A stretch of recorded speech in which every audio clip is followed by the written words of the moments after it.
नमस्कार साथियों, सुप्रभात। आपका दिन शुभ हो, मंगलमय हो। इन्हीं सब शुभकामनाओं के साथ एक बार फिर मैं आपके सामने उपस्थित हुआ हूँ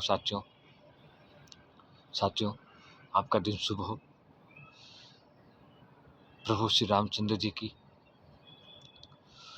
और इस प्रकृति की, जो चराचर जगत के रक्षक हैं, पालनहार हैं,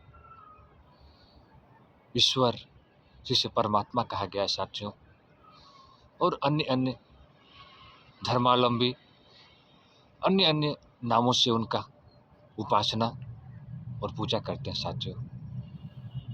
जो संसार का मालिक है, उनके चरणों में प्रणाम करते हुए, आप सभी को प्रणाम करते हुए आज दिन की शुरुआत कर रहा हूँ साथियों, आप सभी के हाथ में मोबाइल है।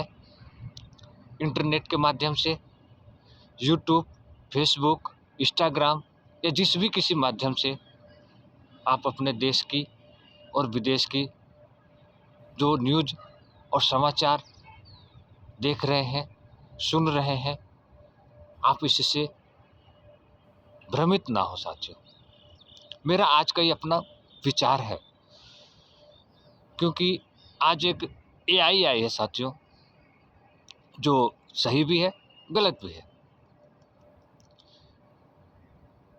मनुष्यों में सभी मनुष्य परमात्मा के अंश हैं, ये तो बात सही है साथियों, लेकिन सभी मनुष्य परमात्मा के बताए गए रास्ते पर चल रहे हैं, ये गलत है। एक ही घर में दो बच्चे हो रहे हैं साथियों, एक बच्चा बदमाश निकल जा रहा है और एक बच्चा साधु बन जा रहा है। साधु बनने का मतलब सज्जन पुरुष है साथियों, वो सज्जन पुरुष बन रहा है। एक बच्चे से पूरे गांव के लोग दुखी होते हैं और दूसरे बच्चे से गांव में नहीं, पूरे नगर के लोग सुख होते हैं साथियों। ये मानव की प्रवृत्ति पर निर्भर है साथियों। कल मैंने बताया था कि मानव की सबसे बड़ी जो धन है वो उसका आचरण है, उसकी प्रवृत्ति है। वो अपने स्वभाव से किसी को दुख दे सकता है, किसी को सुख दे सकता है। मानव का वचन जो होता है साथियों, जिसे हम लोग वाणी कहते हैं, वो कभी कभी किसी को दुख देता है और कभी कभी सुख पहुंचाता है। हमारे पूर्वजों ने एक दोहा कह के गए हैं साथियों, जो बहुत ही सुंदर है। वाणी ऐसी बोलिए मन का आपा खोए, औरन को शीतल करे आपहु शीतल होए। साथियों, ये चीज़ जो हमारे पूर्वजों ने कही है, वो बहुत सोच समझ के कही होगी और समय को देखते हुए कही होगी।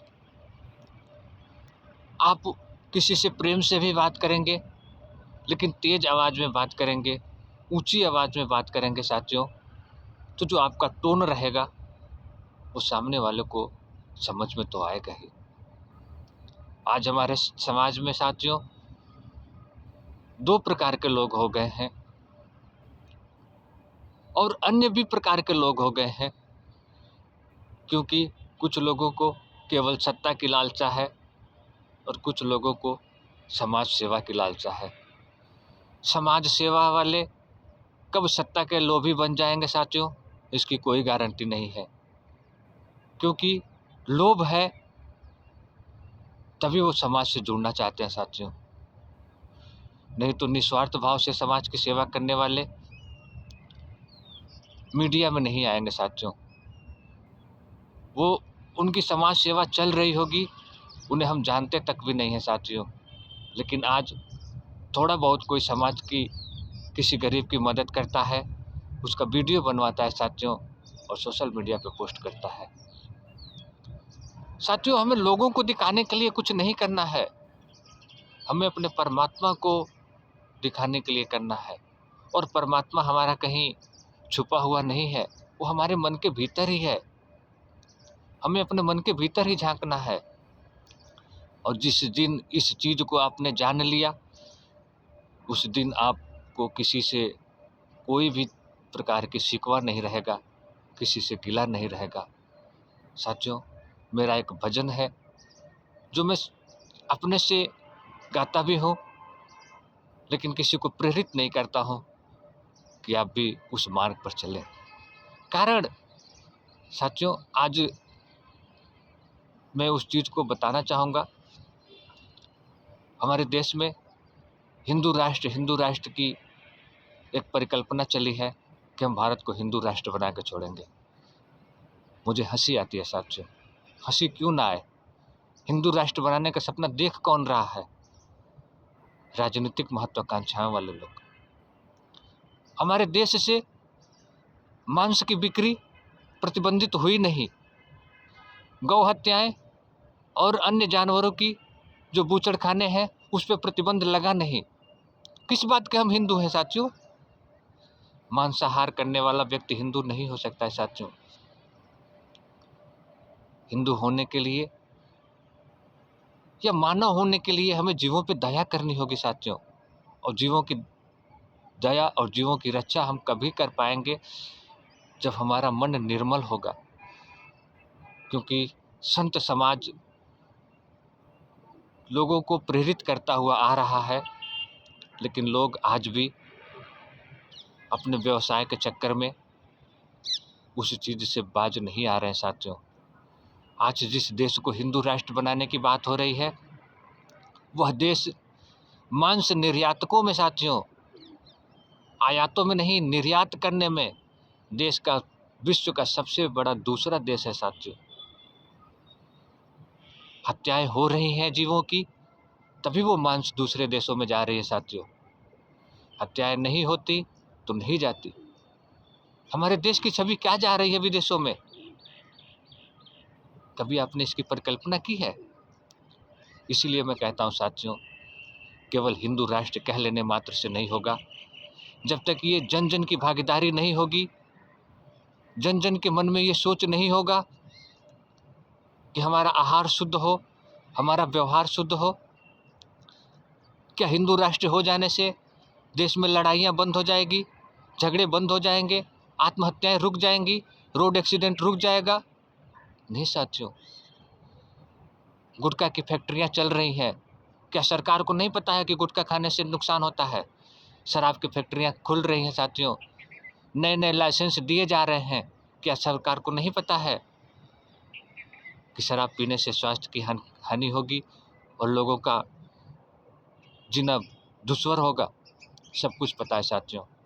जानबूझ करके कुछ चीज़ों को छुपाया जाता है और कुछ चीज़ों को बढ़ाया जाता है। जिस चीज़ से हमें मतलब ही नहीं है उस चीज़ को बढ़ाया जाएगा, जिस चीज़ से हमें जानकारी प्राप्त करनी चाहिए, जिससे बचना चाहिए, उसको दबाया जाएगा।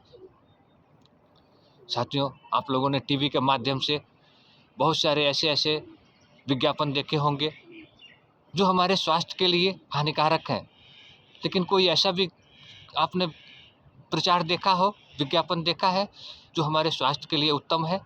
नहीं, क्योंकि लोगों को अपनी फैक्ट्रियां चलानी है साथियों, आपके स्वास्थ्य से कोई मतलब नहीं है। साथियों, हमारा खान पान कैसा हो, हमारा व्यवहार कैसा हो, इस पे हमें ध्यान देना है। साथियों, बात बहुत कुछ है कहने को और कुछ भी नहीं है। मैं आपसे बस एक ही अनुरोध करूंगा, वर्तमान समय में आप मोबाइल पर जो कुछ भी देख रहे हैं उनमें आप कमेंट करने से बचें।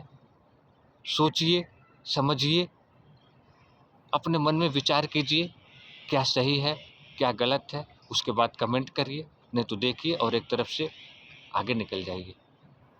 साथियों, बहुत ऐसी चीज़ें हैं जो हमारे दिमाग को, मन को भ्रमित करेंगी।